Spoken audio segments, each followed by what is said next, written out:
नमस्ते मेरे प्यारे साथी। आज की रात मैं आपको एक बहुत ही मुलायम, बहुत ही गहरी कहानी सुनाने आया हूं। कहानी जाल में फंसी दोस्ती। दो मछुआरे, एक ही तालाब और एक ही जाल। लेकिन जब लालच का धागा खींचता है तो दोस्ती भी उसी जाल में उलझ जाती है। और फिर एक बड़ी आपदा उन्हें याद दिलाती है कि जाल से बड़ी चीज है साथ निभाना। ये कोई साधारण कहानी नहीं है। ये उस दुनिया का दरवाजा है जहां न जाल इतने उलझे थे, न दिल इतने भारी, जहां इंसान का भरोसा ही सबसे मजबूत नाव हुआ करता था। जैसे जैसे ये किस्सा आगे बढ़ेगा, आपके मन की सारी थकान धीरे धीरे तालाब के पानी की तरह शांत होती चली जाएगी और नींद आपके पास आकर बैठेगी, एक पुराने साथी की तरह। अगर आपको भी लगता है कि कहानियां सिर्फ सुनने की नहीं बल्कि जीने और महसूस करने की चीज है, तो इस चैनल को सब्सक्राइब कर लीजिए। यहां हर दिन में एक नई कहानी आपकी बेचैन रातों को सुकून देने आती है। तो बताइए, आप इस वक्त किस शहर और कौन से गांव की खामोशी से हमें सुन रहे हैं? और इस वक्त आपकी घड़ी में रात के कितने बजे है? क्या आपके कमरे में भी वही खामोशी है जैसी इस तालाब के किनारे फैली रहती है? अब धीरे धीरे रोशनी को मंद कर लीजिए, गहरी सांस लीजिए और आंखें आधी मूंद लीजिए, क्योंकि अब वक्त आ गया है उस तालाब की ओर लौटने का जहां जाल में सिर्फ मछलियां ही नहीं फंसती, कभी कभी दोस्तियां भी फंस जाती हैं। और वहीं से शुरू होती है एक नई सुबह, एक नई सीख। सुबह का सूरज जैसे ही क्षितिज से झांकता, गांव के तालाब का पानी सोने की तरह चमक उठता। हल्की हल्की हवा से पानी की सतह पर लहरें उठती, मानो तालाब अपनी सांसें ले रहा हो। पक्षियों की चहचहाहट, दूर कहीं से आती बैलों की घंटियों की आवाज और कच्चे रास्ते पर चलते गांव वालों की चहल पहल, ये सब मिलकर एक अद्भुत संगीत रचते। यह तालाब गांव की जान था। पीढ़ियों से यहां गांव वाले नहाते, पानी भरते और मछलियां पकड़ते आए थे। यही तालाब उनकी रोजी रोटी भी था और उनका गर्व भी। इसी तालाब के किनारे दो नावें अक्सर साथ साथ दिखती। एक में रघु बैठा होता और दूसरी में मोहन। रघु का स्वभाव तालाब के पानी जैसा ही था, गहरा, शांत और सरल। उसकी आंखों में हमेशा एक सुकून होता, चाहे हालात जैसे भी हों। चेहरे पर हल्की दाढ़ी, सांवली त्वचा और मजबूत बाजू।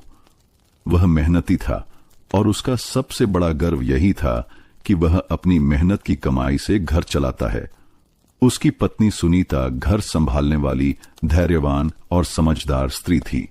उनकी छोटी सी झोपड़ी तालाब से थोड़ी दूर खेतों के किनारे थी।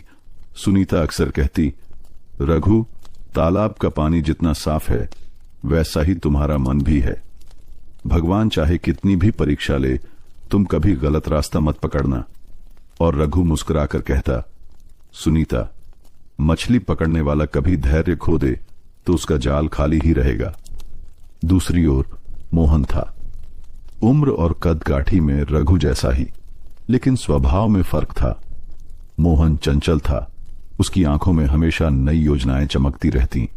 वह तेजी से काम करने वाला और कभी कभी उतावलापन दिखाने वाला आदमी था। उसकी पत्नी गौरी भी मेहनती थी, पर मोहन के सपनों और उम्मीदों को लेकर अक्सर चिंतित रहती। वह कहती, मोहन, जितना है उसी में संतोष कर लो। लालच ज्यादा होगा तो तालाब भी रूठ जाएगा। पर मोहन हंसकर टाल देता, गौरी, संतोष करने से पेट नहीं भरता। देखना, एक दिन मैं इस तालाब से इतना निकालूंगा कि हमारे बच्चे सोने के जूते पहनेंगे। रघु और मोहन की दोस्ती बचपन से थी। दोनों ने पहली बार बांस की छोटी सी छड़ी से तालाब में मछली पकड़ना सीखा था। जब पहली मछली उनके कांटे में फंसी थी, तब भी दोनों साथ थे। गांव के मेले में नाव की दौड़ हो या तालाब की सफाई, दोनों हमेशा कंधे से कंधा मिलाकर काम करते। लोग अक्सर कहते, देखो, रघु और मोहन, ये दोनों तो जैसे तालाब और सूरज हैं, एक के बिना दूसरा अधूरा। दोनों की नावें हर सुबह तालाब के बीच मिलती। नावों के तख्तों पर रखे जाल, बांस की डंडियां और लोहे के कांटे सब साझा किए जाते। अगर एक का जाल फट जाता तो दूसरा तुरंत अपना जाल आगे कर देता। गांव की चौपाल पर जब भी कोई मछली पकड़ने की बात करता तो रघु और मोहन का जिक्र जरूर होता। मुखिया श्यामलाल कहते, दोस्ती अगर देखनी हो तो इन दोनों से देखो, जहां एक जाएगा दूसरा पीछे पीछे जाएगा।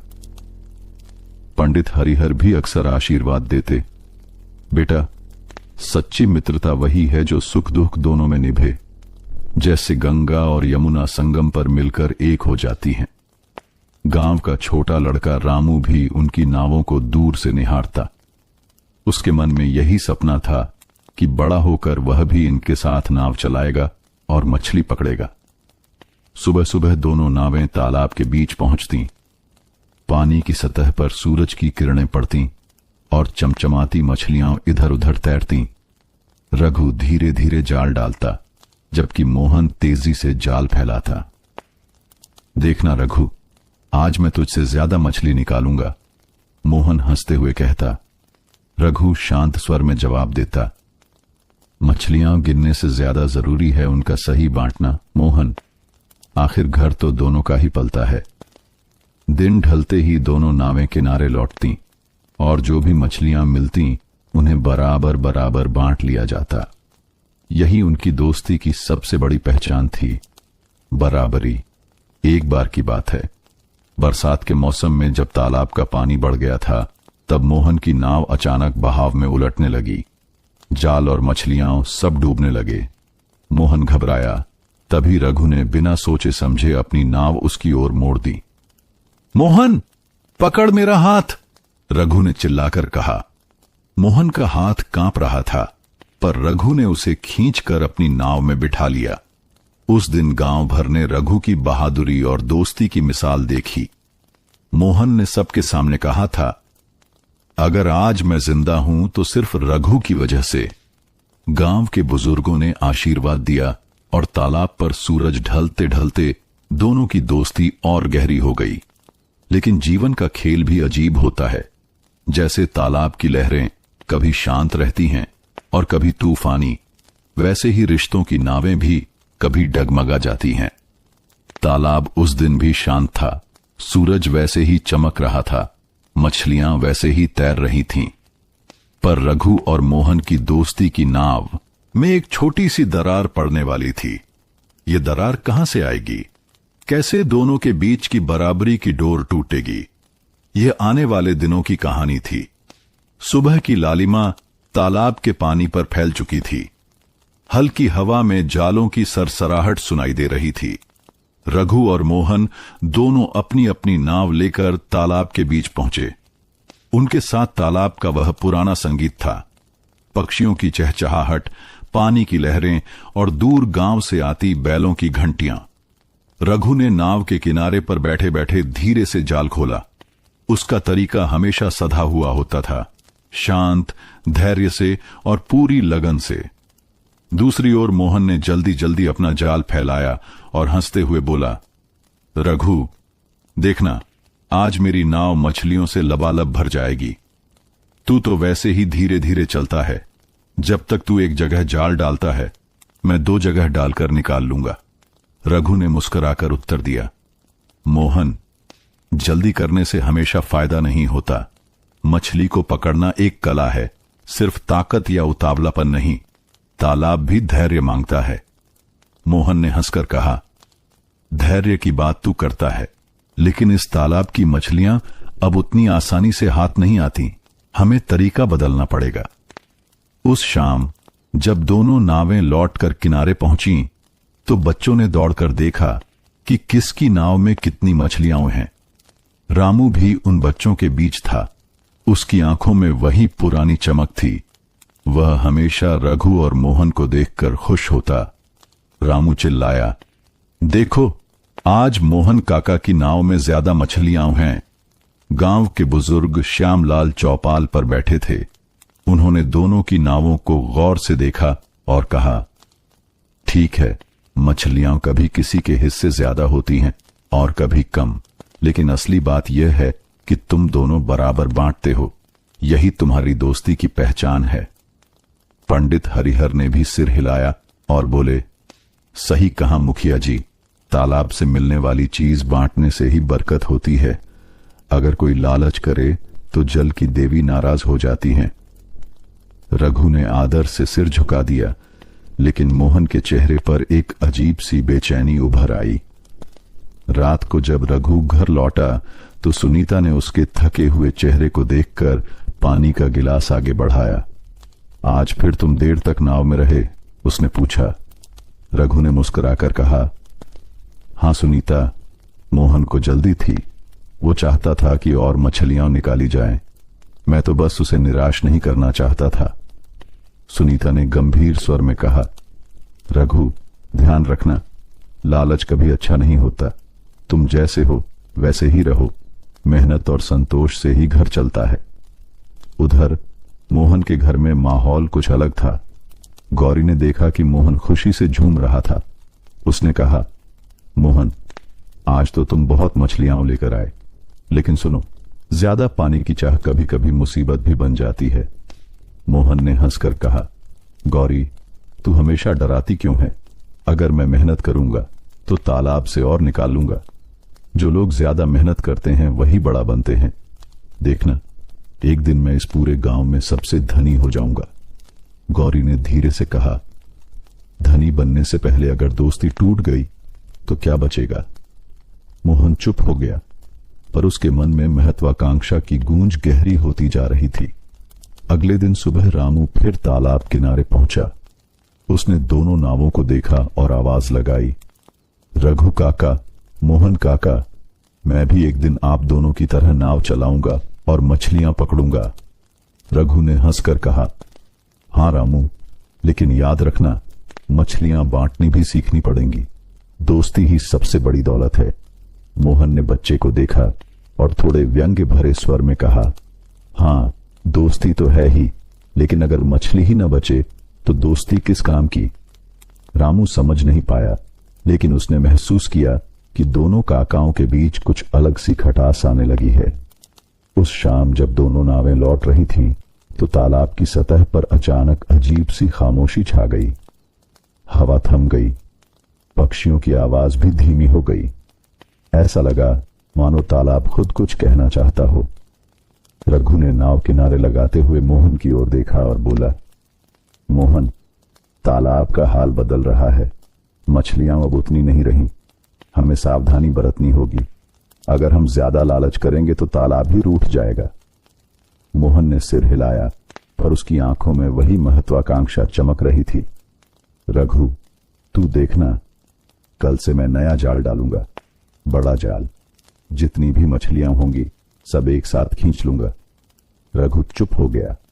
उसने तालाब के पानी की ओर देखा, जहां सूरज की अंतिम किरणें लाल रंग में घुल रही थीं। तालाब की गहराई मानो उसे चेतावनी दे रही थी। गांव की चौपाल पर अब चर्चा शुरू हो चुकी थी कि मोहन और रघु की नावें पहले जैसी साथ नहीं रही। श्यामलाल ने पंडित हरिहर से कहा, कुछ गड़बड़ है। पहले ये दोनों हमेशा एक दूसरे के बिना अधूरे थे। अब मोहन की आंखों में कुछ और ही चमक है। पंडित हरिहर ने गंभीर स्वर में उत्तर दिया, जब दोस्ती के बीच लालच आ जाता है तो तालाब की गूंज भी बदल जाती है। मुझे डर है कि यह गूंज किसी बड़ी आहट का संकेत है। रात गहरी हो चुकी थी। रघु अपनी झोपड़ी में परिवार के साथ सुकून से सो गया, जबकि मोहन अपने आंगन में बैठा था। उसकी आंखों में नए जाल और नई योजनाओं का सपना था। तालाब शांत था, लेकिन उसकी खामोशी में एक तूफान छुपा था। सुबह का सूरज अभी पूरी तरह उगा भी नहीं था कि तालाब किनारे हलचल शुरू हो गई। तालाब का पानी हल्के हल्के हिलोरें ले रहा था। उस दिन तालाब के पास सबसे पहले पहुंचा मोहन। उसके हाथ में नया जाल था, पुराने जाल से कहीं बड़ा और चौड़ा। उसकी आंखों में उत्साह की चमक थी। उसने अपनी नाव में बैठते हुए मन ही मन कहा, अब देखना, इस नए जाल से सारी मछलियां मेरी नाव में होंगी। रघु चाहे जितना भी धैर्य रखे, आज मैं उसे दिखा दूंगा कि किसे असली हुनर आता है। कुछ ही देर में रघु भी तालाब पर आया। उसकी नाव साधारण थी और उसका जाल पुराना लेकिन साफ और सलीके से मोड़ा हुआ। रघु ने जैसे ही मोहन के हाथ में बड़ा जाल देखा तो मुस्कुराकर बोला, मोहन, ये तो बड़ा अच्छा जाल है, पर इतना बड़ा जाल डालना आसान नहीं होता, संभाल कर काम करना।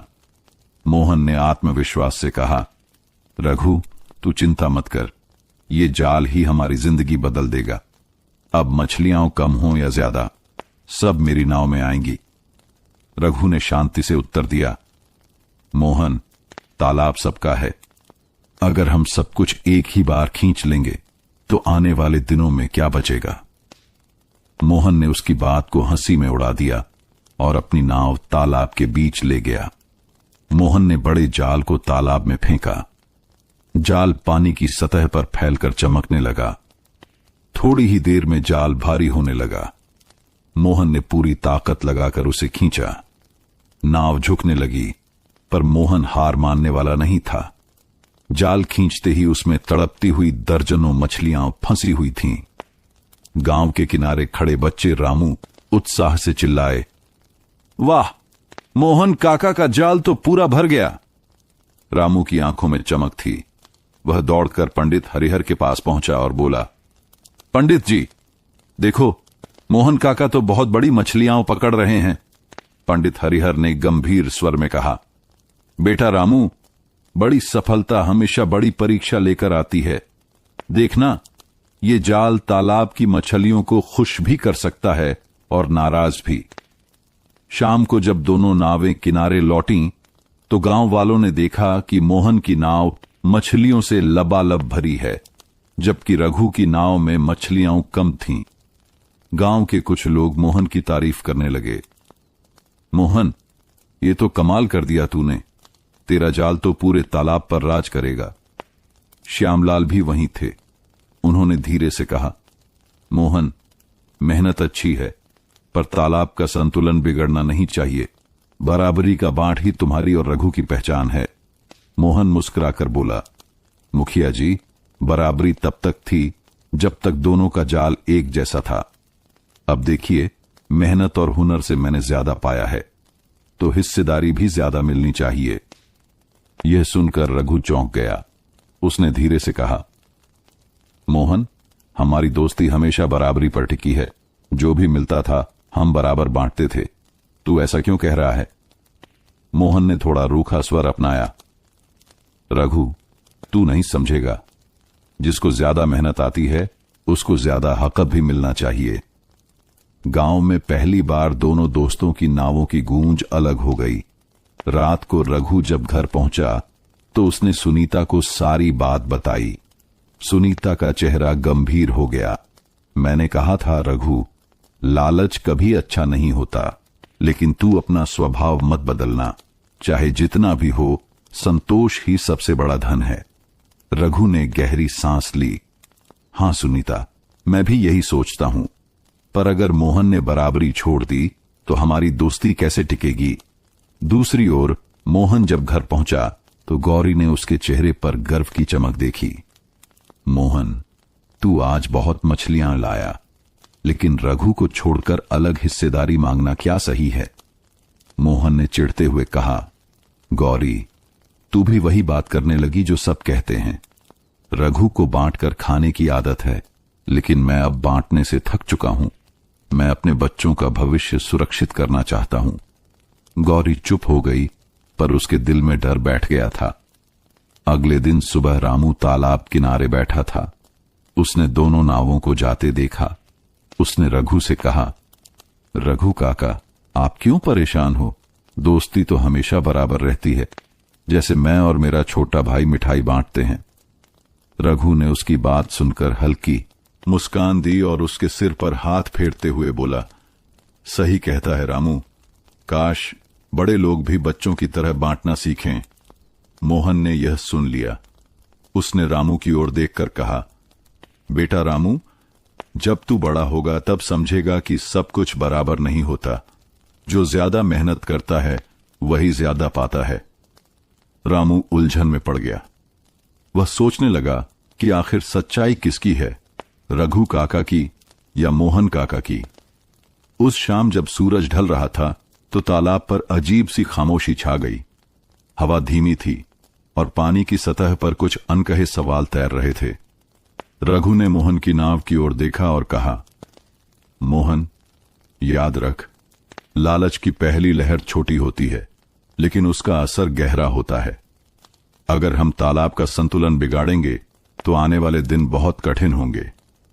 मोहन ने दृढ़ स्वर में कहा, रघु, तू अपनी सोच अपने पास रख। मैं अब बड़ा सोच चुका हूं, और जो बड़ा सोचता है उसे बड़ा करना ही पड़ता है। रघु ने तालाब की गहराई की ओर देखा। उसे लगा कि पानी के नीचे कोई अनदेखी बेचैनी छिपी है, मानो तालाब खुद दोस्ती के टूटने का दर्द महसूस कर रहा हो। गांव की चौपाल पर फिर चर्चा हुई। श्यामलाल ने पंडित हरिहर से कहा, दोस्ती की नाव में पहली बार दरार आई है।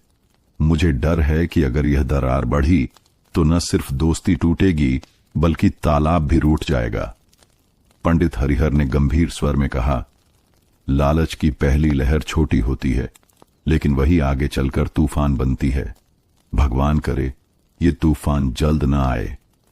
तालाब की लहरें किनारे से टकराकर मानो यही गूंज दोहरा रही थीं। लालच की पहली लहर। गांव की चौपाल उस शाम कुछ अलग ही दिखाई दे रही थी। नीम के पेड़ के नीचे खाटें बिछी थीं। आसपास गांव वाले बैठकर आपस में चर्चा कर रहे थे। लालटेनें टंगी हुई थीं और हवा में गोबर के लेप की हल्की सी महक घुली थी। आमतौर पर चौपाल पर खेतीबाड़ी, मेले ठेले और त्योहारों की बातें होती थीं, पर आज का विषय सिर्फ एक था, तालाब और दोनों मछुआरों की दोस्ती।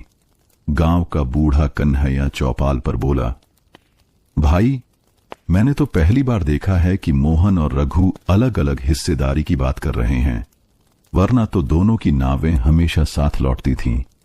श्यामलाल ने गंभीरता से कहा, हां कन्हैया, यही चिंता की बात है। हमारी नई पीढ़ी इन्हें देखकर सीखती है। अगर इनकी दोस्ती में दरार आई तो गांव का माहौल भी बदल जाएगा। पंडित हरिहर, जो चौपाल पर बैठे तुलसी की माला फेर रहे थे, बोले, मित्रता का अर्थ है समानता। अगर उसमें ऊंच नीच आ गई तो वो मित्रता नहीं रहेगी। जल की देवी भी तभी प्रसन्न रहती हैं जब इंसान ईमानदारी और बराबरी से जीता है। गांव के कई लोग सिर हिलाने लगे। इसी दौरान चौपाल से थोड़ी दूर सुनीता और गौरी बैठी थीं। सुनीता ने चिंता भरे स्वर में कहा, गौरी बहन, क्या तुम्हें नहीं लगता कि मोहन धीरे धीरे बदल रहा है? वह अब पहले जैसा नहीं रहा। गौरी ने गहरी सांस लेकर कहा, हां सुनीता, मैं भी देख रही हूं।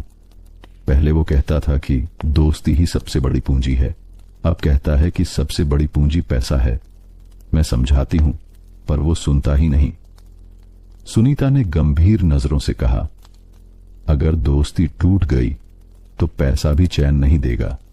मैंने रघु से कहा है कि चाहे कुछ भी हो, वह अपनी सच्चाई और संतोष न छोड़े। दोनों औरतों के दिलों में डर बैठ गया था, मानो आने वाले दिनों में कुछ बड़ा होने वाला हो। चौपाल के पास ही रामू बैठा सब सुन रहा था।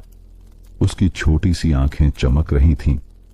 उसने धीरे से श्यामलाल से पूछा, मुखिया जी, अगर दोस्त आपस में झगड़ जाएं तो क्या फिर से दोस्त नहीं बन सकते? श्यामलाल ने मुस्कुराकर उसके सिर पर हाथ रखा और बोले, बेटा, दोस्ती अगर सच्ची हो तो कितनी भी दरार आए अंत में जुड़ ही जाती है, पर अगर लालच बीच में आ जाए तो जुड़ना मुश्किल हो जाता है।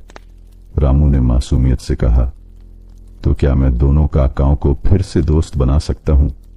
पंडित हरिहर ने हंसते हुए कहा, क्यों नहीं रामू, कभी कभी बच्चों की मासूमियत ही सबसे बड़ी सीख होती है। इसी बीच मोहन चौपाल पर पहुंच गया। उसके कंधे पर वही बड़ा जाल टंगा था। गांव वाले उसकी ओर देखने लगे। मोहन ने गर्व से कहा, आज फिर मेरा जाल भर कर आया है, और मैं कहता हूं, जिसने ज्यादा मेहनत की है उसका हक भी ज्यादा होना चाहिए। अब बराबरी की बात करना बेकार है। गांव वाले चुप हो गए। सभी की निगाहें श्यामलाल पर टिक गईं। श्यामलाल ने दृढ़ स्वर में कहा, मोहन, मेहनत अच्छी है, लेकिन यह मत भूलो कि तालाब सबका है। अगर तुम सारा निकाल लोगे तो दूसरों के लिए क्या बचेगा?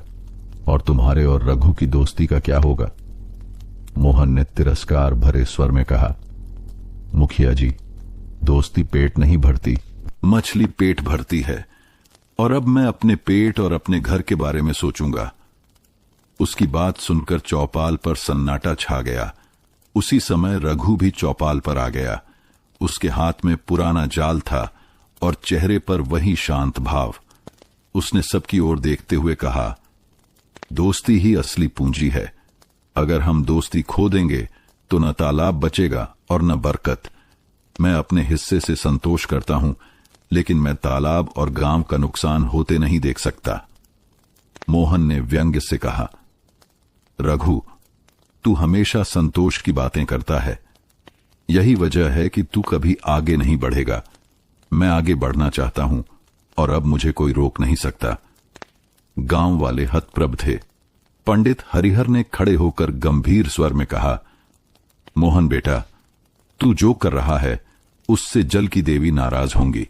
याद रख, लालच से कभी सुख नहीं मिलता।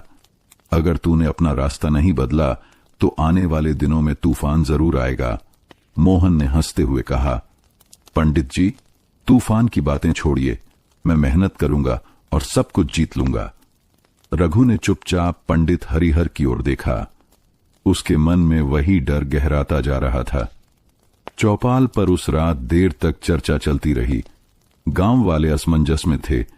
कुछ लोग मोहन की मेहनत की तारीफ कर रहे थे तो कुछ लोग रघु की संतोषी सोच को सही बता रहे थे। रामू चुपचाप दोनों को देख रहा था। उसके मन में एक ही सवाल था, दोस्ती बड़ी है या मछली? तालाब दूर से चांदनी में चमक रहा था। उसकी लहरें मानो गांव वालों की चिंता को अपने भीतर समेट रही थीं, और उस खामोशी में एक अजीब सी आहट थी, आने वाले समय की। सुबह का सूरज तालाब के ऊपर उग रहा था। हवा में हल्की हल्की ठंडक थी और पानी पर बगुले कतार बनाकर खड़े थे, लेकिन उस शांति में भी तनाव की लहरें साफ महसूस हो रही थीं। रघु अपनी छोटी नाव लेकर तालाब की ओर पहुंचा। उसके साथ उसका बेटा रामू भी था। रामू ने खुश होकर कहा, बाबा, आज मैं भी तुम्हारी मदद करूंगा। रघु मुस्कुराया और बोला, ठीक है बेटा, मगर याद रखना, मछली पकड़ना सिर्फ मेहनत नहीं, धैर्य भी है। तभी दूसरी ओर से मोहन अपनी बड़ी नाव और भारी जाल लेकर पहुंचा। उसके साथ उसकी पत्नी गौरी भी आई थी। गौरी ने चिंतित स्वर में कहा, मोहन, कल चौपाल पर सबने चेताया था, क्यों न थोड़ा संतोष कर लो? मोहन ने तेजी से जवाब दिया, गौरी, अगर मैं संतोष करता रहा तो जिंदगी भर गरीब ही रहूंगा। अब वक्त आ गया है जब मुझे सबको दिखाना होगा कि असली मेहनती कौन है। रघु ने मोहन की आवाज सुन ली। वह चुप रहा, लेकिन उसके दिल में दर्द की लहर उठी। मोहन ने अपने जाल को तालाब के उस हिस्से में डाल दिया जहां मछलियां ज्यादा मिलती थीं।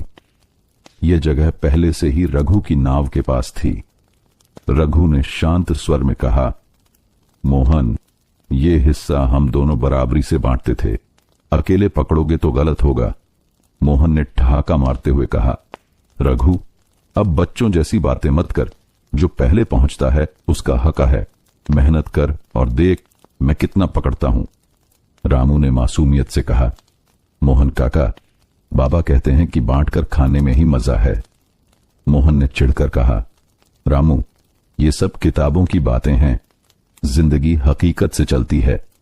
तभी किनारे पर खड़ी सुनीता, रघु की पत्नी, ने ऊंची आवाज में कहा, मोहन भाई, मत भूलो कि दोस्ती ही असली दौलत है।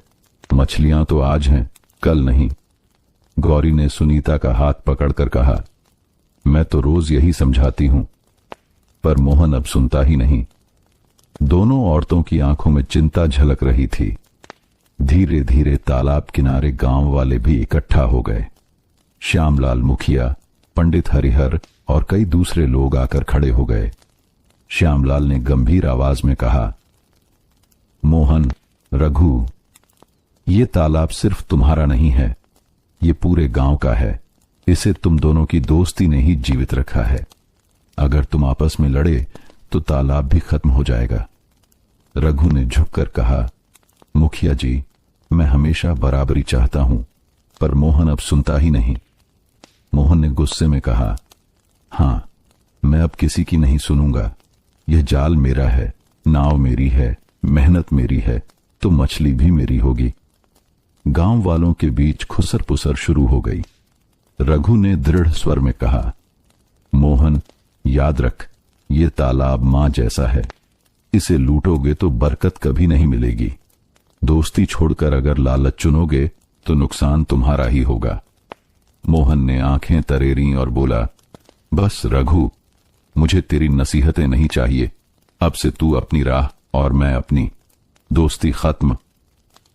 ये कहते ही उसने अपना जाल पूरी ताकत से पानी में डाल दिया। तालाब पर अचानक तनाव गहरा गया। बगुले उड़ गए, पानी में लहरें उठीं। गांव वाले चिंतित होकर आपस में बातें करने लगे। पंडित हरिहर ने आसमान की ओर देखते हुए कहा, हे देवी, इनकी आंखें खोलो, लालच इनकी आत्मा को न खा जाए। रामू ने आंसुओं से भरी आंखों से रघु का हाथ पकड़ा और कहा, बाबा, अब मोहन काका हमारे दोस्त नहीं रहेंगे। रघु ने बेटे को सीने से लगाते हुए धीरे से कहा, नहीं बेटा, सच्ची दोस्ती कहीं नहीं जाती। कभी न कभी वो लौटेगा, मगर अभी उसका दिल अंधा हो गया है। उस दिन तालाब का पानी भारी लग रहा था। दोनों नावें पास थीं, लेकिन उनके बीच दूरी इतनी बढ़ गई थी कि मानो एक खाई बन गई हो। गांव वाले चुपचाप खड़े रहे। हर किसी के दिल में डर बैठ गया था कि कहीं यह झगड़ा गांव की शांति को न निगल ले। तालाब का पानी अब उतना चमकदार नहीं रहा जितना पहले हुआ करता था। पिछले कई दिनों से रघु और मोहन की नावें अलग अलग चल रही थीं। दोनों अपने अपने हिस्से में जाल डालते और फिर जल्दी जल्दी मछलियां पकड़कर गांव लौटते। पर अब गांव के लोग देख रहे थे कि तालाब की मछलियों की संख्या घटने लगी थी। जहां पहले जाल डालते ही दर्जनों मछलियां निकल आती थीं, अब वहां खाली जाल लौट आता। सुबह सुबह रघु ने तालाब पर जाल डाला, पर उसमें मुश्किल से 5-6 मछलियां ही फंसी। रामू ने हैरानी से कहा, बाबा, ये क्या? पहले तो इतनी सारी मछलियां मिलती थीं। रघु ने गहरी सांस लेकर कहा, बेटा, जब पानी का आदर नहीं होता तो बरकत भी घट जाती है। अब तालाब नाराज हो रहा है। रामू की मासूम आंखों में डर झलकने लगा। दूसरी ओर मोहन भी बड़ी नाव और भारी जाल लेकर तालाब में उतरा। उसने बार बार जाल फेंका, पर हर बार कम ही मछलियां निकलीं। गौरी ने थके स्वर में कहा, मोहन, अब मान भी जाओ, लालच ने तालाब को खाली कर दिया है। अगर इसी तरह चलता रहा तो हमारे बच्चे भूखे रह जाएंगे। मोहन ने गुस्से से पानी पर हाथ मारा और बोला, नहीं गौरी, ये सिर्फ किस्मत की बात है, और मेहनत करूंगा तो फिर से ढेरों मछलियां मिलेंगी। पर उसके मन में भी एक अजीब सा डर बैठ चुका था। उस शाम चौपाल पर श्यामलाल मुखिया, पंडित हरिहर और गांव के बुजुर्ग इकट्ठा हुए। मुखिया जी ने कहा, भाइयों, अब हालत गंभीर हो चुकी है। मछलियां कम हो गई हैं। अगर ऐसे ही रहा तो हमारे बच्चों का पेट कैसे भरेगा? पंडित हरिहर ने गंभीर स्वर में कहा, मैंने कहा था, जल की देवी को नाराज मत करो। जब दोस्ती टूटी तभी संकट शुरू हुआ। अगर अभी भी दोनों साथ न आए तो तालाब सूख जाएगा। गांव वाले चिंता में सर हिलाने लगे। रात को सुनीता और गौरी दोनों तालाब किनारे मिलीं। चांदनी में दोनों की परछाइयां पानी पर पड़ रही थीं। सुनीता ने धीमे स्वर में कहा, गौरी बहन, हमें ही कुछ करना होगा। अगर रघु और मोहन यूं ही लड़ते रहे तो न घर बचेगा न तालाब। गौरी ने आंसू भरी आंखों से कहा, मैं रोज मोहन को समझाती हूं, पर उसका दिल अब सिर्फ जाल और मछलियों में अटक गया है। तुम रघु से कहो कि वो भी कदम बढ़ाए। दोनों औरतों ने तय किया कि वे मिलकर इस दूरी को पाटने की कोशिश करेंगी। अगले दिन रामू तालाब किनारे दौड़ता हुआ पहुंचा और जोर से बोला, मोहन काका, बाबा कहते हैं कि अगर हम सब मिलकर काम करें तो तालाब फिर से खुश हो जाएगा। चलो ना, साथ में जाल डालते हैं। मोहन ने कुछ पल रामू की चमकती आंखों को देखा। उसका दिल पसीजने ही वाला था कि तभी लालच ने फिर जोर मारा। वह कठोर स्वर में बोला, रामू, अब ये बातें काम की नहीं। अपने बाबा से कहो कि अपना हिस्सा संभाले। रामू उदास होकर चुपचाप लौट आया। दिन बीतते गए, मछलियां और कम होती चली गईं। गांव के बच्चों के खाने में अब सिर्फ सूखी रोटियां और नमक बचा था। गांव की औरतें कुएं पर आपस में कहती, पहले तो रघु मोहन की जोड़ी से सबका पेट भरता था, अब तालाब जैसे रूठ गया है। गांव में बेचैनी फैलने लगी। रात के अंधेरे में तालाब का पानी अब स्थिर नहीं था। हवा में अजीब सी घुटन थी, मानो किसी बड़े तूफान की आहट हो। रघु अपनी नाव के पास बैठा आसमान की ओर देख रहा था। उसने धीरे से कहा, हे माई, अगर हमारी दोस्ती टूटने से तालाब नाराज हुआ है तो कोई संकेत दो। दूसरी ओर मोहन अपनी नाव पर बैठा दांत भींच रहा था। मैं हार नहीं मानूंगा, चाहे कुछ भी हो जाए, ये तालाब मुझे ही झुकेगा। और उसी पल दूर आसमान में बिजली चमकी, मानो चेतावनी दे रही हो कि असली संकट अब आने वाला है। गांव पर उस शाम एक अजीब सी खामोशी छाई थी। नीम के पेड़ की पत्तियां बिना हवा के भी सरसराने लगी थीं। तालाब के पानी पर लहरें उठ रही थीं, मानो कोई भीतर से उथल पुथल कर रहा हो। रघु अपनी नाव किनारे बांध रहा था। उसके पास रामू खड़ा था। रामू ने घबराते हुए कहा, बाबा, आसमान क्यों गरज रहा है? क्या सचमुच कोई तूफान आने वाला है? रघु ने बेटे को सीने से लगाया और बोला, हां बेटा, शायद देवी नाराज हैं। अब हमें धैर्य रखना होगा। दूसरी ओर मोहन अपनी बड़ी नाव में नया जाल चढ़ा रहा था। गौरी ने उसे रोकते हुए कहा, मोहन, सब कह रहे हैं तूफान आने वाला है, मत जाओ तालाब पर, आज घर पर ही रहो। मोहन ने झुंझलाकर कहा, गौरी, तू ही हर बार डराती है। जब सब लोग पीछे हटेंगे तभी तो मेरे पास मौका होगा। इस तूफान में मैं ढेर सारी मछलियां पकड़ लूंगा। गौरी की आंखों में आंसू आ गए। उसने धीमे स्वर में कहा, लालच अंधा कर चुका है तुझे मोहन, देवी को क्रोध मत दिला। पर मोहन उसकी बात अनसुनी कर तालाब की ओर बढ़ गया। गांव की चौपाल पर श्यामलाल मुखिया, पंडित हरिहर और दूसरे लोग इकट्ठा हो गए थे। पंडित हरिहर ने आसमान की ओर देखकर कहा, देवी का क्रोध अब रोका नहीं जाएगा। अगर दोनों मछुआरे मिलकर प्रार्थना न करेंगे तो यह तूफान सब कुछ बहा ले जाएगा। श्यामलाल ने गंभीर आवाज में कहा, हमें रघु और मोहन दोनों को बुलाकर समझाना होगा, वरना पूरा गांव संकट में पड़ जाएगा। आसमान अचानक गड़गड़ाने लगा। बिजली की चमक से तालाब की लहरें डरावनी लग रही थीं। हवा इतनी तेज चली कि पेड़ की डालियां टूटने लगीं। रामू डर से चिल्लाया, बाबा, नाव खुलने वाली है। रघु ने दौड़कर रस्सी पकड़ी और नाव को कसकर बांध दिया। उसके माथे पर पसीना चमक रहा था। इसी बीच मोहन तालाब के बीच पहुंच चुका था। उसने जाल फेंका, पर लहरों ने नाव को डगमगाना शुरू कर दिया। मोहन घबराकर बोला, ये क्या, इतनी तेज लहरें, नाव पलट जाएगी। किनारे से गौरी चीख पड़ी, मोहन, जल्दी लौट आओ, नहीं तो सब कुछ डूब जाएगा। पर लहरें अब बेकाबू हो चुकी थीं। रघु ने देखा कि मोहन की नाव तालाब के बीच डगमगा रही है। उसने तुरंत रामू को सुनीता के पास भेजा और खुद रस्सी लेकर नाव खोल दी। सुनीता ने घबराकर कहा, रघु, तू कहां जा रहा है? तूफान में जाना जान जोखिम में डालना है। रघु ने दृढ़ स्वर में कहा, मोहन मेरा भाई है, चाहे वो कितना भी बदल गया हो, मैं उसे डूबने नहीं दूंगा। रामू ने आंसू भरी आंखों से कहा, बाबा, काका को बचाकर लाना। रघु की नाव तूफानी लहरों से टकराती हुई आगे बढ़ी। मोहन की नाव अब आधी पानी में डूब चुकी थी। मोहन चीख रहा था, रघु, मुझे बचा ले, मैं डूब जाऊंगा। रघु ने रस्सी फेंकते हुए कहा, मोहन, इसे पकड़, जल्दी। मोहन ने कांपते हाथों से रस्सी पकड़ी। रघु ने पूरी ताकत लगाकर उसे खींचा। कुछ ही पलों में मोहन रघु की नाव में गिर पड़ा। मोहन की आंखों से आंसू बहने लगे। वह कांपती आवाज में बोला, रघु, मैंने तुझसे दुश्मनी की, लालच में अंधा हो गया, लेकिन तू फिर भी मेरी जान बचाने आया। मैं तेरा कभी कर्ज नहीं चुका पाऊंगा। रघु ने उसके कंधे पर हाथ रखा और बोला, दोस्ती का कर्ज कभी चुकाना नहीं पड़ता मोहन, तू मेरा भाई है।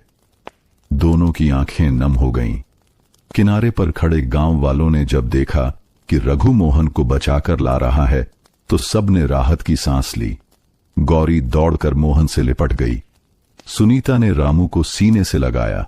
श्यामलाल मुखिया ने ऊंची आवाज में कहा, आज हमने देख लिया कि असली ताकत लालच में नहीं, दोस्ती में है। पंडित हरिहर ने आसमान की ओर हाथ उठाकर प्रार्थना की, हे देवी, अब इनकी दोस्ती को आशीर्वाद देना। और जैसे ही दोनों मछुआरे गले मिले, तूफान की तीव्रता धीरे धीरे कम होने लगी। तालाब की लहरें शांत होने लगीं। आसमान साफ हुआ और चांदनी फिर से पानी पर चमकने लगी। लेकिन इस बार तालाब की चमक पहले जैसी नहीं थी। उसमें एक नई आस्था और सीख झलक रही थी। रघु और मोहन नाव पर बैठे थे। दोनों की आंखों में दोस्ती की लौ फिर से जग चुकी थी। तूफान के बाद की सुबह गांव में कुछ अलग ही थी। आसमान एकदम साफ था, सूरज सुनहरी किरणें बिखेर रहा था और तालाब का पानी शांति से लहरें ले रहा था। मानो रात का क्रोध अब ठंडी मुस्कान में बदल गया हो। गांव वाले चौपाल पर इकट्ठा हुए। सभी के चेहरे पर राहत थी कि मोहन सुरक्षित लौट आया और रघु ने दोस्ती निभाते हुए उसकी जान बचाई। मोहन ने सबके सामने खड़े होकर गहरी आवाज में कहा, गांव वालों, मैंने लालच में आकर अपनी दोस्ती और तालाब दोनों को नुकसान पहुंचाया। अगर रघु न होता तो आज मैं जिंदा न होता। मैं सबके सामने वादा करता हूं कि अब से ये तालाब सिर्फ मेरा नहीं बल्कि पूरे गांव का होगा। रघु ने मुस्कुराते हुए कहा, दोस्ती का मतलब है साथ चलना। अगर हम तालाब का ध्यान रखेंगे तो तालाब भी हमारी पीढ़ियों को जीवन देता रहेगा। गांव वाले खुशी से ताली बजाने लगे। सुनीता ने आगे बढ़कर गौरी का हाथ थाम लिया और बोली, देखा बहन, देवी ने हमारी प्रार्थना सुन ली। अब सब ठीक हो जाएगा। गौरी की आंखें नम थीं। उसने धीरे से कहा, हां सुनीता, कल रात मुझे लगा था कि सब कुछ खत्म हो जाएगा, लेकिन आज महसूस हो रहा है कि असली सुख तो मिलकर जीने में है। दोनों औरतें मुस्कुरा उठीं। रामू दौड़कर दोनों नावों के पास आया और जोर से बोला, अब बाबा और मोहन काका फिर से दोस्त हैं तो मैं भी दोनों नावों में बैठूंगा। सब हंस पड़े। मोहन ने रामू को गोद में उठाकर कहा, हां बेटा, अब तू हम दोनों का बेटा है। हमें याद दिलाते रहना कि दोस्ती सबसे बड़ी पूंजी है। रामू की आंखें खुशी से चमक रही थीं। श्यामलाल मुखिया ने आगे बढ़कर कहा, आज से यह तालाब सिर्फ रघु और मोहन का नहीं, पूरे गांव का होगा। यहां से जो मछली निकलेगी उसका हिस्सा सबको बराबर मिलेगा और इसकी देखभाल भी सब मिलकर करेंगे। पंडित हरिहर ने आशीर्वाद देते हुए कहा, अब यह तालाब बरसों तक भरा रहेगा, क्योंकि जहां ईमानदारी और भाईचारा है वहां देवी कभी नाराज नहीं होती। गांव वालों ने तालाब की ओर फूल चढ़ाए और जल की देवी को धन्यवाद दिया। दोपहर होते होते रघु और मोहन दोनों ने अपनी नावें एक साथ तालाब में उतारी। दोनों ने मिलकर जाल फेंका और थोड़ी ही देर में मछलियों से भरा जाल बाहर निकाला। मोहन ने हंसते हुए कहा, देखा रघु, जब हम साथ होते हैं तो जाल हमेशा भर जाता है। रघु ने मुस्कुराकर जवाब दिया, हां मोहन, यही तो असली बरकत है। किनारे से सुनीता, गौरी और रामू तालियां बजा रहे थे। सूरज ढल रहा था। आसमान लालिमा से रंगा हुआ था और तालाब पर सुनहरी चमक बिखरी थी। दोनों नावें एक दूसरे के साथ साथ लहरों पर तैर रही थीं, मानो दोस्ती की नई यात्रा शुरू हो चुकी हो। गांव वालों के चेहरे पर अब सुकून था, क्योंकि उन्होंने अपनी आंखों से देखा था, दोस्ती अगर सच्ची हो तो कोई तूफान उसे तोड़ नहीं सकता। सुबह का सूरज गांव पर अपनी नरम किरणें बिखेर रहा था। तालाब का पानी चमक रहा था और उसकी सतह पर हल्की हल्की लहरें नाच रही थीं। अब यह तालाब सिर्फ रघु और मोहन की रोजी रोटी का जरिया नहीं, बल्कि पूरे गांव की उम्मीद बन चुका था। गांव वाले चौपाल पर बैठे थे। श्यामलाल मुखिया ने सबको संबोधित करते हुए कहा, भाइयों बहनों, आज से तालाब की मछलियों का बंटवारा बराबर होगा। जो मेहनत करेगा उसे उसका हिस्सा मिलेगा। किसी के मन में लालच नहीं होना चाहिए। मोहन ने सिर झुकाकर कहा, मुखिया जी, मैं पहले लालच कर बैठा था, पर अब कसम खाता हूं कि मैं और रघु मिलकर इस तालाब की देखभाल करेंगे। रघु ने मुस्कुराकर जोड़ दिया, और हम दोनों मिलकर गांव को भी संभालेंगे, क्योंकि तालाब की बरकत तभी है जब सबको उसका लाभ मिले। गांव वाले तालियां बजाने लगे। सुनीता और गौरी ने मिलकर औरतों का एक छोटा समूह बनाया। उन्होंने तय किया कि जो मछलियां ज्यादा निकलेंगी वे गांव के बाजार में बेचेंगी। सुनीता बोली, इससे हमारे घर में भी कुछ कमाई आएगी और बच्चे अच्छे से पढ़ पाएंगे। गौरी ने सहमति जताई, हां, और जो भी पैसा आएगा उसका कुछ हिस्सा हम तालाब की देखभाल के लिए भी रखेंगे। औरतों के इस कदम से गांव में और भी उत्साह फैल गया। रामू तालाब किनारे बैठकर दोनों नावों को देखता और बार बार कहता, अब बाबा और मोहन काका की नावें साथ चलती हैं तो मछलियां भी ज्यादा आती हैं। एक दिन उसने तालाब से निकली चमकीली मछली उठाई और हंसते हुए बोला, ये मछली तो जैसे हमारी दोस्ती की तरह चमक रही है। मोहन ने प्यार से उसके सिर पर हाथ फेरते हुए कहा, रामू, तू सच कह रहा है, ये तालाब हमारी दोस्ती का आईना है। गांव के पुराने पंडित हरिहर चौपाल पर आए और बोले, ये तालाब अब बरसों तक गांव को समृद्धि देगा, लेकिन याद रखना, अगर मन में फिर से लालच आया तो देवी नाराज हो जाएंगी। बरकत हमेशा मेहनत और साझेदारी से आती है। सबने हाथ जोड़कर उनकी बातों को स्वीकार किया। कुछ ही हफ्तों में तालाब की मछलियां इतनी बढ़ गईं कि हर दिन जाल भरने लगा। रघु और मोहन दोनों नावों को साथ साथ चलाते और जाल खींचते। गांव की औरतें मछलियां छांटकर टोकरी में भरती और बाजार ले जाती। श्यामलाल मुखिया ने छोटे बच्चों को तालाब की सफाई और पेड़ लगाने का काम सौंपा। गांव में पैसे आने लगे, कच्चे घर पक्के होने लगे, बच्चों को पढ़ाई के लिए किताबें मिलने लगीं, और सबसे बड़ी बात, गांव में एकता आ गई। एक शाम तालाब किनारे बैठकर मोहन ने कहा, रघु, मैंने सोचा भी नहीं था कि हम दोनों मिलकर गांव को इतना खुशहाल बना देंगे। रघु ने हंसते हुए जवाब दिया, मोहन, बरकत सिर्फ मछलियों से नहीं आती, बरकत तो उस दिल से आती है जो सबको साथ लेकर चलता है। पास खड़ी सुनीता और गौरी ने उनकी बातें सुनी और मुस्कुराकर एक दूसरे को देखा। रामू दौड़कर उनके पास आया और बोला, अब तो हमारा गांव सबसे अच्छा है। सूरज ढलते ढलते तालाब की सतह पर सुनहरी रोशनी फैल गई। दोनों नावें लहरों पर धीरे धीरे तैर रही थीं। गांव वाले तालाब किनारे खड़े होकर उस दृश्य को देख रहे थे। सबके दिल में एक ही बात थी, जहां दोस्ती और ईमानदारी हो, वहां हमेशा बरकत होती है।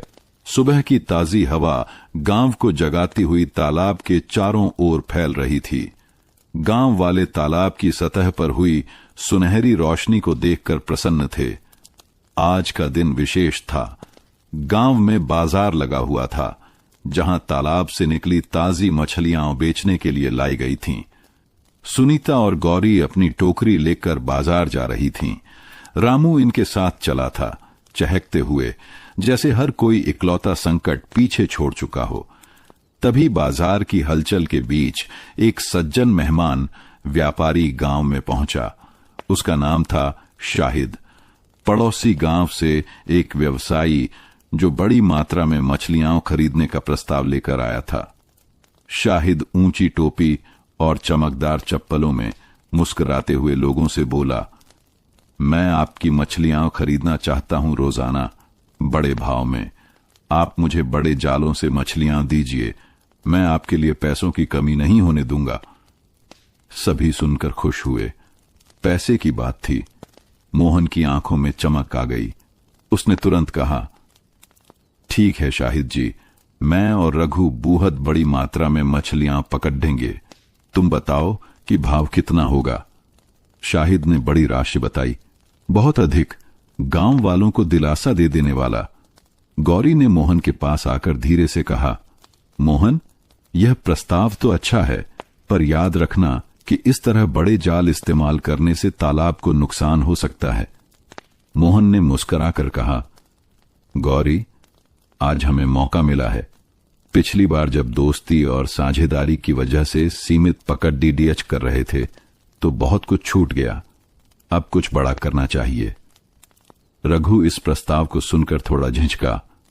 उसने सुबह की धूप में तालाब की सतह देखी, जैसे उसमें पहले की खामोशी उसकी नजरों में लौट आई हो। मेहमान की बड़ी राशि ने गांव वालों के मन को झकझोर दिया। कुछ लोग, खासकर वो लोग जिन्हें रोजी रोटी के मामले में संघर्ष था, शाहिद के प्रस्ताव में शामिल होने की बात करने लगे। गांव के चीखते बच्चे भी सुनने लगे कि बहुत सारा पैसा मिलेगा। देखो, जो लोग बड़े जाल लगाएंगे वे अमीर हो जाएंगे। पर पंडित हरिहर ने हिम्मत से लोगों को चेताया, याद रखना, जितनी मछलियां आज निकाली जाएंगी उतनी ईश्वर ने ली है पूरे तालाब से। अगर हम इस तरह जल्दी जल्दी निकालेंगे तो बरकत कम हो जाएगी, तालाब फिर सूख सकता है। तभी मोहन ने कहा, रघु, इस मौके को हम हाथ से नहीं जाने देंगे। मैं चाहता हूं कि आज से हम बड़े जाल लाएं, ज्यादा मछलियां पकड़ें और शाहिद को सब दे। रघु का स्वर शांत लेकिन गंभीर हो गया। मोहन, बड़े जाल से मछलियां तलब पर ज्यादा दबाव डालेंगे। बालू और कीट भी मछलियों की छुपने की जगह छोटी होगी। क्या तुमने सोचा है कि कल क्या होगा? मोहन ने झुंझलाकर कहा, रघु, तुम फिर वही बातें कह रहे हो। हर बात में सतर्कता और संतोष, पर कभी कभी जोखिम उठाना भी जरूरी है। गांव के कुछ लोग मोहन के साथ खड़े हो गए। शाहिद का प्रस्ताव, पैसा, सुविधा सब उनकी ओर खींच रहा था। कुछ लोग जैसे सुनीता, गौरी और पंडित हरिहर रघु के विचार से सहमत थे कि तालाब को सुरक्षित रखना ज्यादा महत्वपूर्ण है। रामू कुछ सुनकर बोला, बाबा, क्या हम अपने तालाब को भी खो देंगे? रघु ने बच्चे की ओर देखते हुए कहा, नहीं बेटा, हम सुरक्षित रास्ता चुनेंगे।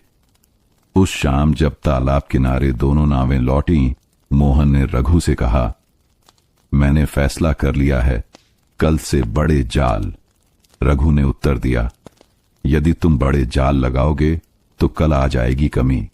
ये तालाब सहन कर सकता है, लेकिन उसका संतुलन बिगड़ना शुरू हो गया है। मोहन ने कठोर स्वर में कहा, रघु, तुम मुझे रोक नहीं सकते, यह मेरा निर्णय है। उसके बाद गांव के किनारे पर सन्नाटा फैल गया।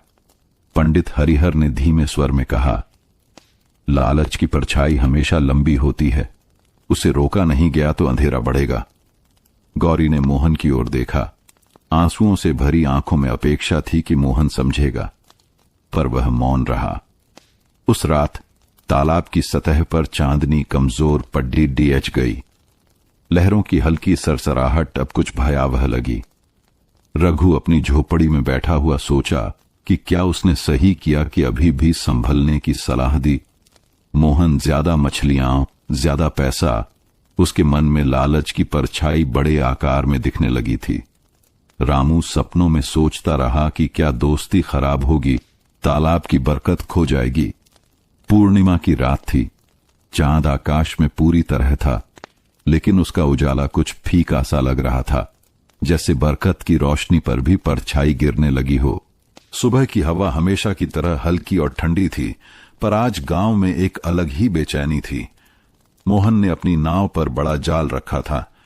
गांव वाले उत्सुकता से देख रहे थे कि आज का शिकार कैसा होगा। रघु तालाब किनारे खड़ा था। उसके चेहरे पर चिंता साफ झलक रही थी। मोहन ने नाव तालाब में उतारी और आवाज दी, आओ रघु, तुम भी मेरे साथ चलो, देखना आज कितना माल मिलेगा। रघु ने सिर हिलाया। मोहन, मैंने पहले ही कहा था, ये बड़ा जाल तालाब का संतुलन बिगाड़ देगा। मैं तुम्हारे साथ नहीं आ सकता। मोहन ने हंसते हुए कहा, ठीक है, मैं अकेला ही देख लूंगा, फिर तुम्हें पछताना पड़ेगा। गांव वाले नाव की ओर देखने लगे। सुनीता, गौरी और रामू भी किनारे पर खड़े थे। कुछ ही देर में मोहन ने तालाब में बड़ा जाल फेंक दिया। जाल इतना बड़ा था कि उसकी लहरें तालाब की सतह तक हिलाने लगीं। गांव वाले चिल्लाने लगे, वाह, कितना बड़ा जाल है। रामू ने मासूमियत से पूछा, बाबा, क्या तालाब को चोट लगेगी? रघु ने रामू को गोद में उठाकर कहा, हां बेटा, अगर हम तालाब से ज्यादा मांग करेंगे तो तालाब नाराज हो जाएगा। कुछ समय बाद मोहन ने जाल खींचा। जाल इतना भरा था कि उसे खींचना मुश्किल हो रहा था। मछलियां तड़प तड़प कर जाल में छटपटा रही थीं। गांव वाले ताली बजाने लगे। देखो, इतना माल कभी नहीं निकला। मोहन काका अब अमीर हो जाएंगे। मोहन गर्व से मुस्कुराया और बोला, देखा रघु, मैं सही था। अब यह तालाब सोने की खान है। लेकिन रघु ने गंभीर आवाज में कहा, मोहन, ये मछलियां सिर्फ आज की बरकत नहीं हैं, ये आने वाले दिनों का जीवन है। अगर तुमने इन्हें इसी तरह निकाला तो कल तालाब खाली हो जाएगा।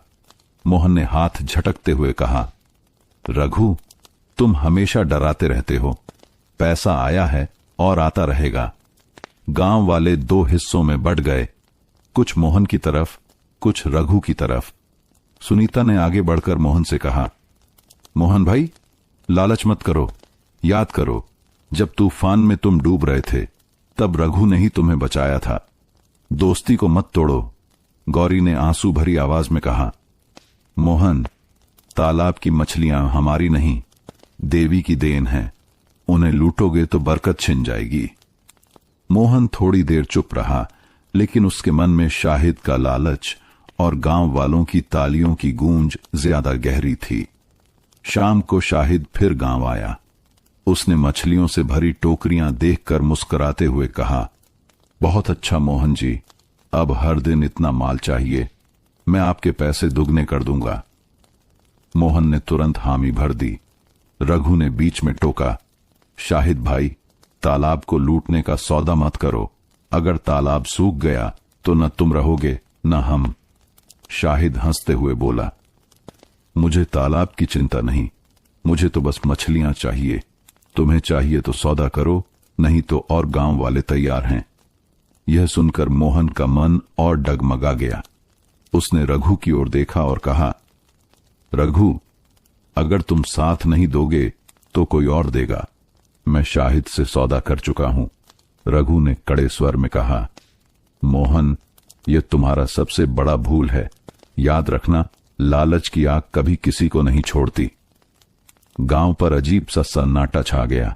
सबको महसूस हुआ कि अब दोस्ती की नाव फिर से डगमगा रही है। रात ढली। तालाब की सतह पर चांद की रोशनी फैल रही थी, लेकिन पानी में अजीब सा हलचल थी, जैसे मछलियों की तड़प अब तालाब की आत्मा तक पहुंच रही हो। रघु अपनी झोपड़ी में बैठा चिंतन कर रहा था। मोहन अपनी नाव के पास बैठा सोने के सपने बुन रहा था। रामू मां की गोद में सोते सोते बार बार कह रहा था, बाबा, तालाब नाराज न हो जाए। और दूर खड़ा शाहिद मुस्कुराते हुए अंधेरे में गायब हो गया। तालाब पर छाई चुप्पी अब किसी आने वाले तूफान की आहट जैसी थी। गांव में अब रोज की तस्वीर बदल गई थी। मोहन और कुछ गांव वाले शाहिद के कहने पर बड़े जाल डालते और ढेरों मछलियां निकालते। रघु रोज देखता, उसका दिल कसक से भर जाता। तालाब, जो कभी शांत और बरकत से भरा था, अब अजीब सा लगने लगा। पानी पहले जैसा साफ नहीं था, उसमें मिट्टी और काई की गंध आने लगी। छोटी छोटी मछलियां धीरे धीरे गायब होने लगीं। एक दिन रामू ने तालाब किनारे छोटी मरी हुई मछलियों का ढेर देखा और मासूमियत से चिल्लाया, बाबा, ये मछलियां क्यों मर गईं? रघु ने गहरी सांस ली और कहा, बेटा, जब तालाब से ज्यादा लिया जाता है तो तालाब नाराज हो जाता है। ये उसी का संकेत है। सुनीता और गौरी रोज की कमाई देखकर भी बेचैन थीं। गौरी ने मोहन से कहा, मोहन, पैसे तो मिल रहे हैं, पर क्या तुम तालाब को सूखते नहीं देख रहे? मोहन ने झुंझलाकर कहा, गौरी, तुम और रघु हमेशा बुरी बातें ही क्यों सोचते हो? देखो, अब हमारे घर में सुख सुविधा आ रही है। यह मौका बार बार नहीं मिलता। सुनीता ने नरम स्वर में कहा, मोहन भाई, बरकत मेहनत और संतुलन से आती है, लालच से नहीं। हमें देवी का भी डर रखना चाहिए। मोहन ने अनसुना कर दिया। हर हफ्ते शाहिद आता और कहता, बहुत अच्छा, अब और मछलियां चाहिए। अगले महीने मैं शहर से बड़ा ऑर्डर लाया हूं। गांव वाले, जिन्हें पैसे की आदत हो गई थी, उसके पीछे चलने लगे। रघु अकेला पड़ गया। श्यामलाल मुखिया ने भी मजबूरी में कहा, रघु, गांव वाले पैसे देखकर अंधे हो चुके हैं। तूने सच कहा था, लेकिन अब कोई सुनना नहीं चाहता। एक रात तेज आंधी चली। बादलों की गड़गड़ाहट से तालाब की लहरें ऊंची होने लगीं, जैसे तालाब खुद गुस्से में हो। सुबह जब गांव वाले तालाब पर पहुंचे तो उन्होंने देखा कई मछलियां किनारे पर मरी पड़ी थीं। पानी का रंग हरा सा हो गया था और उसमें से बदबू आ रही थी। गांव वाले डर गए। ये क्या हो गया? इतनी मछलियां कैसे मर गईं? रघु ने सबके सामने कहा, ये देवी का क्रोध है। हमने तालाब से ज्यादा मांग की, अब तालाब हमें चेतावनी दे रहा है। रामू ने रघु की उंगली पकड़कर कहा, बाबा, अगर हम तालाब से माफी मांगे तो क्या तालाब हमें माफ कर देगा? रघु की आंखों में आंसू आ गए। उसने रामू को सीने से लगाकर कहा, हां बेटा, अगर हम सच्चे मन से पछताएंगे तो तालाब हमें जरूर माफ करेगा। लेकिन इस सब के बावजूद मोहन का दिल अभी भी नरम नहीं हुआ। उसने कहा, यह तो एक तूफान की वजह से हुआ है, इसमें मेरी गलती नहीं। कल फिर से जाल डालेंगे और सब ठीक हो जाएगा। गौरी ने गुस्से में कहा, मोहन, आंखें खोलो, ये सब तुम्हारे लालच का नतीजा है। अगर अब भी नहीं सुधरे तो तालाब सबको डुबो देगा। मोहन गुस्से में घर से बाहर चला गया। रात को आसमान में चांद पूरा चमक रहा था, लेकिन उसकी रोशनी तालाब पर अजीब सी उदासी के साथ पड़ रही थी। तालाब का पानी धीरे धीरे उफान लेने लगा, जैसे आने वाले दिनों में कोई बड़ी विपत्ति छिपी हो। रघु आकाश की ओर देखकर बोला, हे देवी, हमें राह दिखाओ, वरना यह लालच सब कुछ तबाह कर देगा। गांव की हवा अब पहले जैसी शांत नहीं रही थी। तालाब की सतह पर रोज कोई न कोई अजीब हलचल दिखती। कभी पानी अचानक गोल घुमाव लेता, कभी लहरें बिना हवा के ही उठ जाती। गांव के बुजुर्गों ने इसे अपशकुन कहा, पर मोहन अब भी अड़ा रहा। एक सुबह शाहिद फिर आया। उसकी आंखों में पैसे का नशा और भी बढ़ गया था। उसने मोहन, श्यामलाल मुखिया और बाकी गांव वालों से कहा, शहर से बड़ा ग्राहक आया है। अगर हम अगले 3 दिन में 2 गुनी मछलियां भेज दें तो इतनी कमाई होगी कि पूरा गांव बदल जाएगा। गांव वाले एक दूसरे की ओर देखने लगे। मोहन ने तुरंत हामी भरी। हम तैयार हैं, रघु ने बीच में टोका। मोहन, रुक जाओ, तालाब अब संभाल नहीं पा रहा। देखो कितनी मछलियां मर रही हैं। देवी हमें चेतावनी दे रही हैं। लेकिन शाहिद ने हंसकर कहा, देवी, ये सब अंधविश्वास है। असली देवी तो पैसा है।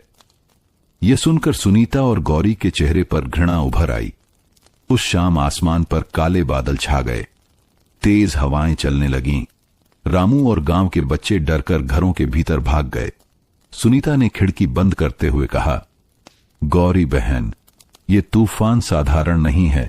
लगता है तालाब सचमुच नाराज हो चुका है। गौरी की आंखों में आंसू थे। काश मोहन मेरी सुन लेता, पर अब बहुत देर हो चुकी है।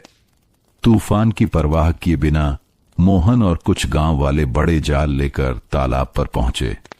शाहिद किनारे खड़ा होकर चिल्ला रहा था, जल्दी करो, जितनी मछलियां पकड़ सकते हो पकड़ लो। रघु भी वहां आ गया और ऊंची आवाज में बोला, पागल मत बनो, अभी भी समय है। जाल फेंकोगे तो तालाब तुम्हें डुबो देगा। पर लालच आंखें बंद कर चुका था। मोहन ने गुस्से में कहा, रघु, तू हमेशा रोड़े अटकाता है। आज देख लेना, तूफान भी हमें नहीं रोक पाएगा। मोहन और उसके साथी जाल फेंकने लगे। जैसे ही जाल पानी में गिरा, अचानक तालाब का रंग बदल गया। लहरें ऊंची उठीं, मानो कोई अदृश्य शक्ति भीतर से जाग गई हो। बिजली कड़की और आसमान फट गया। अचानक जाल खींचने लगा। मोहन और बाकी मछुआरे चिल्ला उठे, अरे ये क्या है? जाल फंस गया है। पानी की लहरें और तेज हो गईं। कुछ ही पल में नावें डगमगाने लगीं।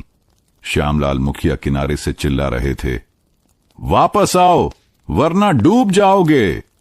किनारे पर खड़ी सुनीता और गौरी दोनों चिल्ला रही थीं, मोहन वापस आ जाओ, लालच छोड़ दो, जान बचाओ। लेकिन लहरों की गर्जना इतनी तेज थी कि उनकी आवाज डूब गई। रामू रोते हुए बोला, बाबा, तालाब मेरे बाबा को मत ले जाना, मैं बिना उनके कैसे रहूंगा। रघु ने उसे सीने से लगाया और आंखें आसमान की ओर उठाकर बोला, हे देवी, अगर हमारी सच्चाई बची है तो इन निर्दोषों पर दया करो। तालाब के बीच अचानक एक नाव उलट गई। गांव वाले घबराकर तैरकर किनारे भागे। मोहन का जाल भी फट गया और उसमें से मरी हुई मछलियों का ढेर बाहर निकल पड़ा। मोहन की आंखों में डर उतर आया। उसने कांपते हुए कहा, ये सब मेरी गलती है। शाहिद गुस्से से चिल्लाया, कमजोर मत बनो, फिर से कोशिश करो। लेकिन तभी एक बिजली सीधी तालाब के बीच गिरी। पानी उबल उठा और सब भागने लगे। सब लोग किनारे पहुंच गए, लेकिन शाहिद लालच में अड़ा रहा। वह चिल्ला चिल्लाकर मछलियां समेटने की कोशिश करता रहा। अचानक तालाब की एक विशाल लहर उठी और शाहिद की नाव को निगल गई। गांव वाले चीख पड़े, शाहिद डूब गया। कोई उसे बचा नहीं पाया। कांपते हुए किनारे पर खड़ा मोहन रोने लगा। उसने गौरी और रामू को गले लगाकर कहा, मुझे माफ कर दो, मेरे लालच ने सबको खतरे में डाल दिया। शाहिद चला गया और देवी का क्रोध अब भी हमारे ऊपर है। गौरी ने उसके आंसुओं को देखा पर कुछ नहीं कहा। रामू बस उसके हाथ कसकर पकड़े रहा। तालाब की लहरें धीरे धीरे शांत हो रही थीं, पर वातावरण भारी था। गांव वालों के मन में अब डर और पछतावा दोनों थे। रघु ने गंभीर स्वर में कहा, आज हमने देखा कि लालच का अंजाम क्या होता है, लेकिन असली परीक्षा अभी बाकी है। तालाब हमें तभी माफ करेगा जब हम सच्चे दिल से उसकी सेवा करेंगे। सबके चेहरे पर खामोशी छा गई। गांव में पहली बार लालच की जगह पछतावे का बोझ उतरने लगा।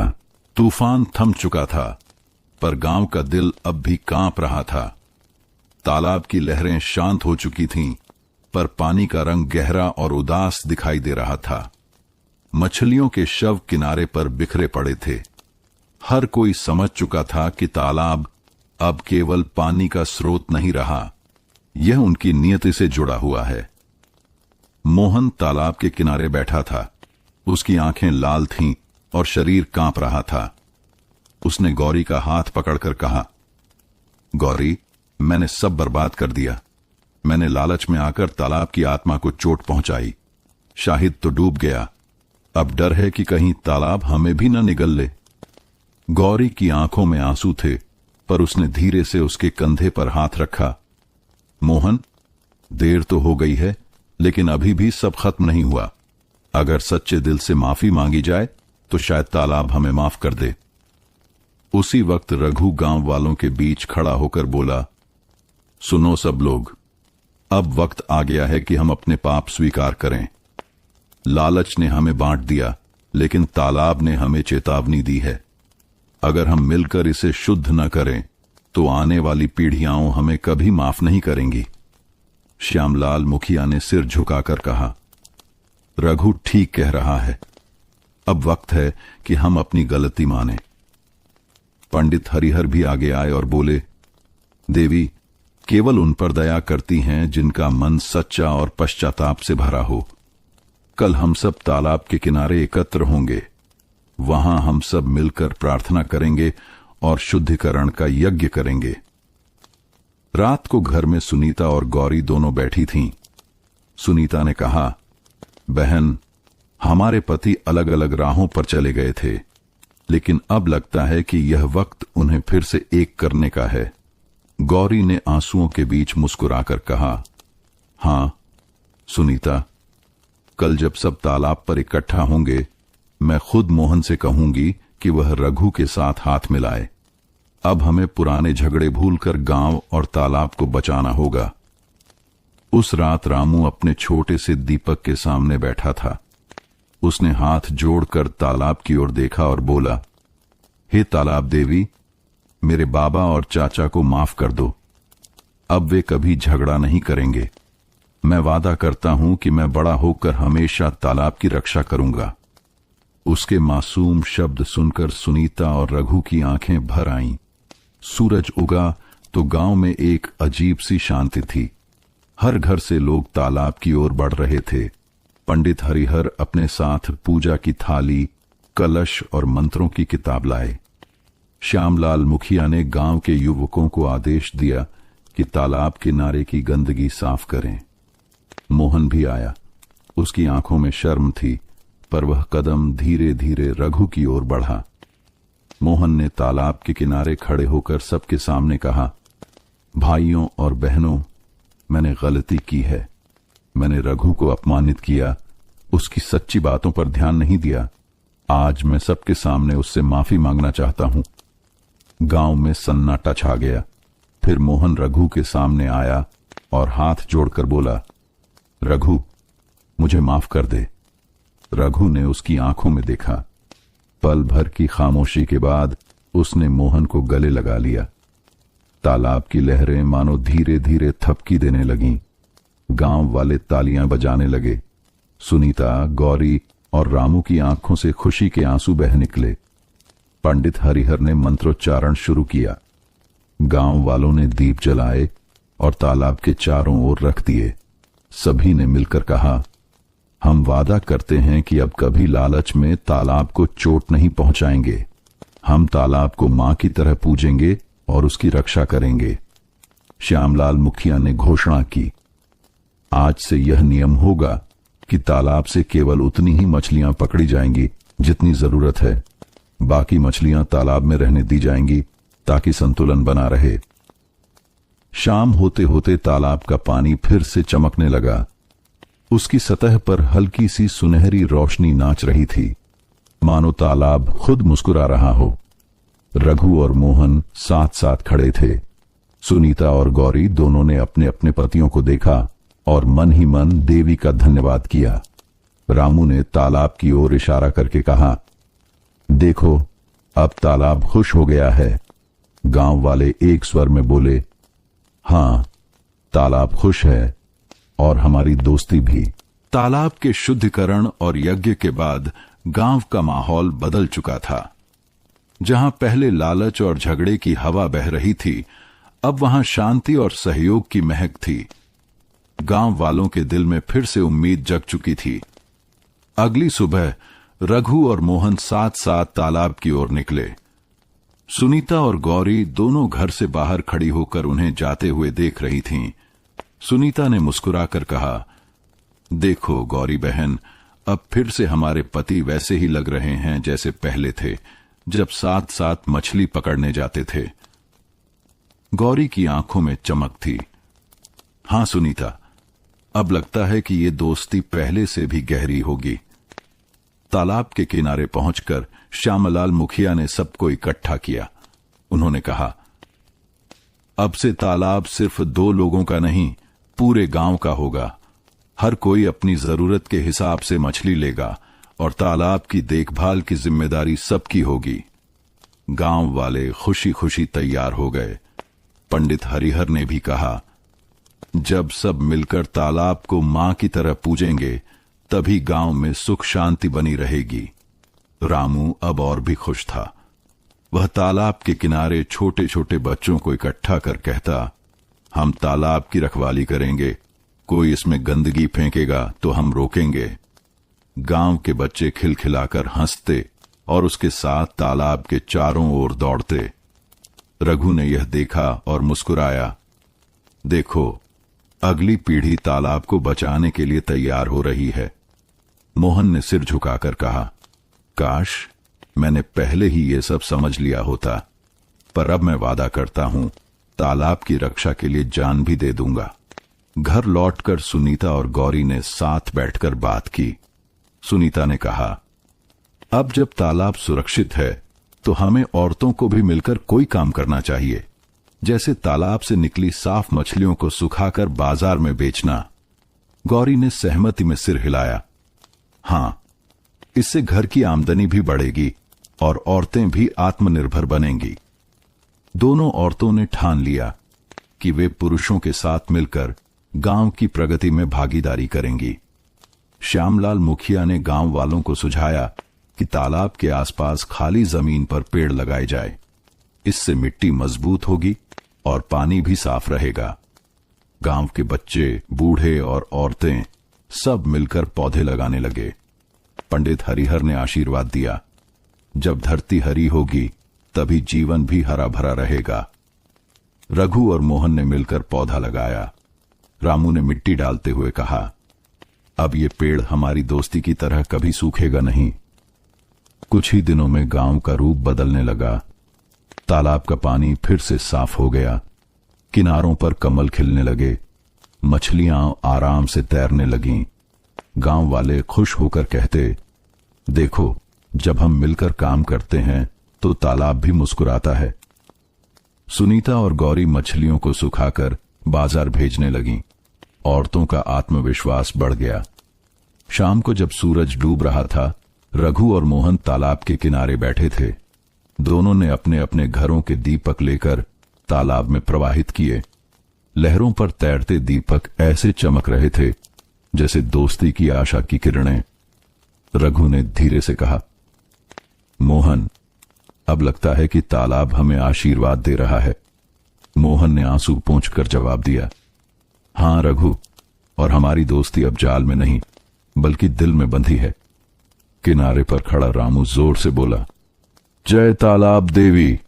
गांव वाले एक स्वर में गूंज उठे, जय तालाब देवी। तालाब की लहरें उस आवाज के साथ थिरकने लगीं।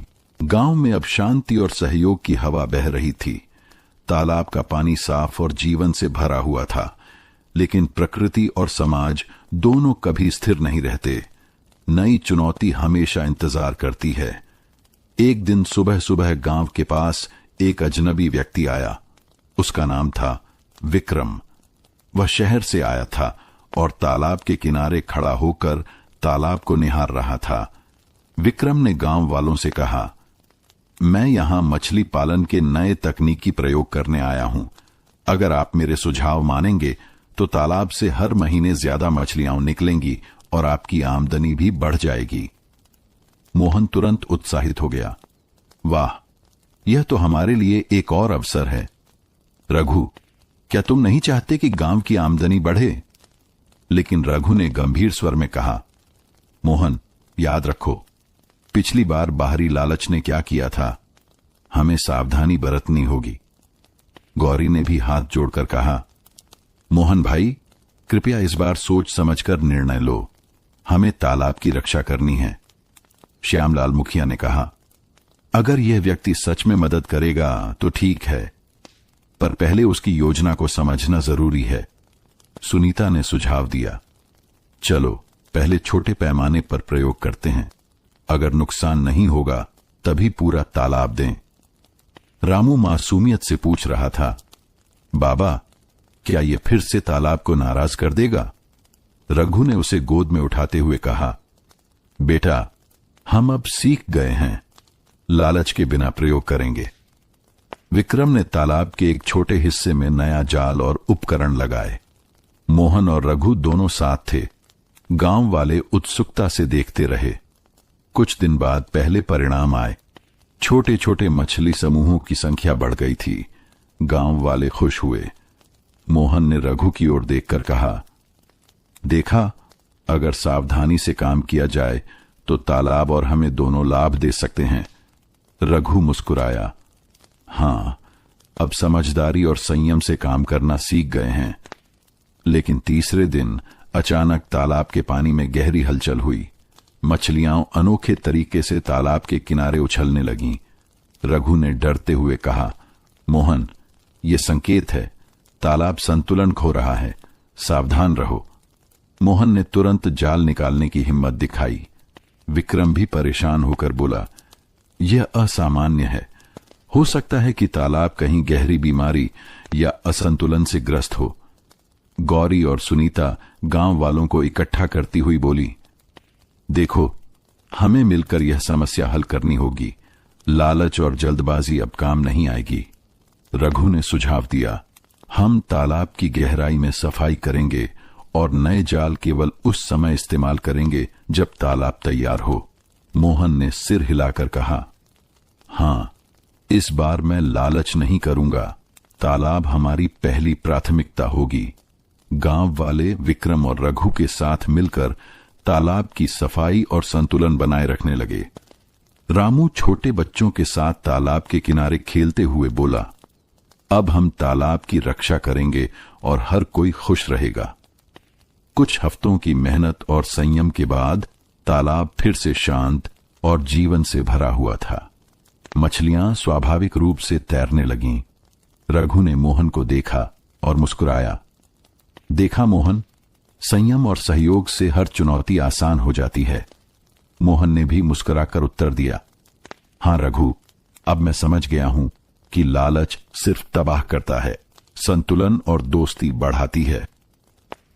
रामू तालाब की ओर देखते हुए चिल्लाया, जय तालाब, अब हम सुरक्षित हैं।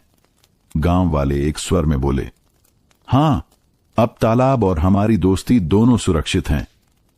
तालाब की सतह पर सूरज की रोशनी चमक रही थी और हर लहर में उम्मीद की नई किरण दिखाई दे रही थी। गांव में अब वातावरण पूरी तरह बदल चुका था। जहां पहले लालच और भय का माहौल था, अब वहां सहयोग, मित्रता और संतुलन की हवा थी। तालाब फिर से जीवन से भर गया था और गांव वाले उसका सम्मान करते हुए जी रहे थे। सुबह सूरज की पहली किरण तालाब की सतह पर पड़ रही थी। मोहन और रघु तालाब के किनारे खड़े थे। मोहन ने मुस्कुराते हुए कहा, रघु, देखो, तालाब कितनी शांति से है। अब लगता है हमारी दोस्ती भी वैसी ही स्थिर हो गई है। रघु ने सिर हिलाया, हां मोहन, संतुलन ही सबसे बड़ी शक्ति है, अब हमें इसे बनाए रखना है। रामू तालाब के पास खेलते हुए चिल्लाया, बाबा, मैं तालाब की रक्षा करूंगा और सभी बच्चे भी मेरी मदद करेंगे।